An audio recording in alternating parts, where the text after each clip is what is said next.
Compensa ter o Bernabéu? Compensa ter o Bernabéu? Eu pergunto para vocês. Porque a gente está, desde que terminou o Campeonato Gaúcho, falando sobre um Bernabéu que defensivamente não é bom jogador e que ofensivamente é um belo jogador. Essa discussão surgiu depois do Campeonato Gaúcho, porque no Gauchão ninguém percebia que ele ia mal defensivamente, porque os adversários eram fracos e não atacavam em profusão. Então a gente ficou nessa, e fica nessa, e fica nessa, e fica nessa. Aí eu pergunto para todos vocês que estão assistindo, se tu botar numa balança este Bernabéu bom do meio para frente e este Bernabéu comprometedor do meio para trás, vale a pena? Compensa? Eu estou tendencioso a dizer que não. Cara, quando o Bernabéu foi lateral esquerdo do Roger, e o Roger, dentro das coisas horrorosas que acabou fazendo depois do gauchão, não protegendo, não mudando esquema, não fazendo nada, o Bernabéu afundou o Inter em várias partidas. Não é que o Bernabéu não sabe marcar, o Bernabéu não sabe nem se movimentar como marcador. O Bernabéu é engolido por qualquer um.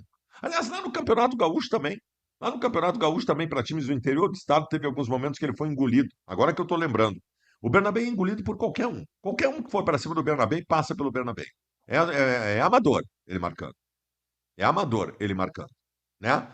E assim foi com o Roger. E a gente afundando, afundando, geralmente por conta dele também. O Ramon Dias muda o esquema, coloca três zagueiros, acertadamente. Se tu quer ter o Bernabéu no time, tu tem que mudar o esquema. Acertadamente, três zagueiros. E aí o Bernabéu, assim como aquele horroroso jogador pelo lado direito ontem chamado Alain Benítez, outro que não pode nem passar na frente do Beira-Rio. Aí o seu Bernabéu e o senhor Alain Benítez, no esquema 3-5-2, eles só precisam auxiliar o sistema defensivo. Só precisam dar uma ajuda. Só precisam quebrar um galho lá atrás. E mesmo assim, protegidos por três zagueiros, eles são altamente comprometedores, e aqui eu estou falando do Bernabéu. O Bernabéu ontem com o Ademir é uma vergonha. É uma vergonha. Ele foi engolido da forma mais ridícula que tu possa imaginar em todos os lances que o Ademir partiu para o sistema ofensivo. O Bernabéu conseguiu comprometer, mesmo tendo três zagueiros e ele só precisando dar uma mãozinha lá atrás. E aí culmina com o lance do pênalti. Jogadores erram e são criticados por isso. Ganham milhões e precisam ser criticados. Eles, quando errarem, vão ser criticados. Mas, ao mesmo tempo, a gente pode dizer aqui que o erro faz parte. O erro faz parte. Não tem nenhum jogador que vai passar uma temporada inteira sem cometer um erro importante. Todos eles vão cometer. Mas, de novo, tem que ser criticados por isso. O que o Bernabéu fez ontem, além da atuação patética, como sempre tem defensivamente, o que o Bernabéu fez ontem não foi um erro. Aquilo não foi um erro. Aquilo foi uma irresponsabilidade. Quando eu falo irresponsabilidade, eu já estou tratando de culpa. Mas eu posso usar outros termos também que não tratam exatamente de culpa. Eu posso dizer que ele foi burro, que ele foi um imbecil. Posso dizer isso com tranquilidade.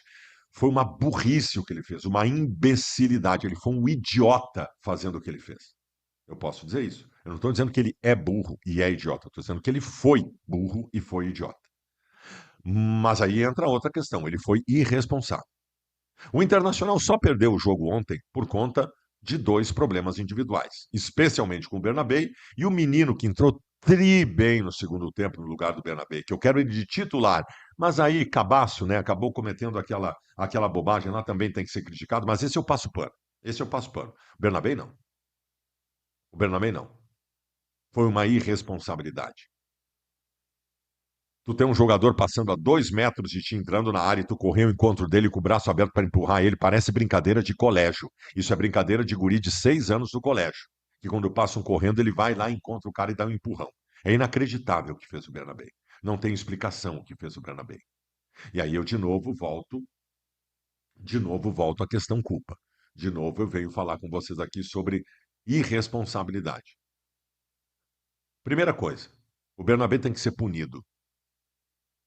O Bernabé tem que ser punido. O Bernabé tem que tomar uma multa no salário dele, pelo que ele fez. Não é erro. Errar todo mundo erra. O que ele fez foi uma irresponsabilidade. O erro do Bernabé tirou ponto ou pontos do Internacional. Desculpa, erro não. Irresponsabilidade do Bernabé. Ele não tem o direito de fazer aquilo. Aquilo não está dentro do combo de um jogador de futebol. Os irresponsáveis precisam ser punidos. E o que ele fez ontem foi uma extrema e comprometedora irresponsabilidade. E, de novo, eu levanto com vocês a questão que envolve o Bernabé e se ele vale a pena para o Internacional. Essa é a pergunta. Vale a pena? Vale a pena passar por isso? Vale a pena todo jogo a gente falar do quanto o Bernabé compromete? Vale a pena tu tem que mudar um esquema por causa do Bernabé? Olha que ponto nós chegamos. O esquema do Internacional foi para o 3-5-2 por causa do Bernabé. Por causa do Bernabé. Para ter o Bernabé no time. Será que ele tem esse tamanho? Se mesmo mudando o esquema por conta dele, a quebrada de galho que ele tem que dar lá atrás já é o suficiente para ele estragar o jogo como ele fez? Então eu estou pregando aqui que ele seja multado pelo que ele fez e que talvez deva perder o lugar no time. O problema é que o Internacional é incompetente. O Internacional não fez movimentos, né? O Inter não fez movimentos. O Internacional contratou o Ramon por 9 milhões de reais no começo do ano. Um jogador sofrível que já foi embora, o Inter rasgou dinheiro, o Inter não tem reserva na lateral esquerda. Ontem apareceu esse menino, o Alisson. Eu gostei demais dele. O Ademir parou de jogar. Nos 20 minutos que esse guri jogou no segundo tempo, acabou o problema. Acabou o problema. O Ademir não conseguiu mais passar. Só que aí o guri fez a cagada. Então, por próximo jogo, por exemplo, não tem lateral esquerdo. Vai ter que botar o Vitor Gabriel pelo lado, sei lá o que ele vai fazer. Mas vale a pena ter o Bernabé? Vale a pena a gente mudar esquema por conta do Bernabé? Vale a pena a gente falar que o Bernabé ofensivamente é ótimo, então vamos passar por cima desse negócio de ele ser mal defensivamente. O Bernabé é meio jogador de futebol. O Bernabé é meio jogador de futebol. O Internacional não pode ter no time titular meio jogador de futebol. Tem que ter jogador inteiro. O Bernabé é meio jogador de futebol. É hora de repensar muita coisa no Internacional, pensando no próximo ano. Nós acabamos tornando ídolos jogadores que talvez não mereçam isso. Nós acabamos venerando, nos apaixonando por jogadores que talvez não mereçam isso. O Bernabé não merece o que a torcida tem por ele. E eu acho que isso está acabando, depois da burrice que ele cometeu ontem.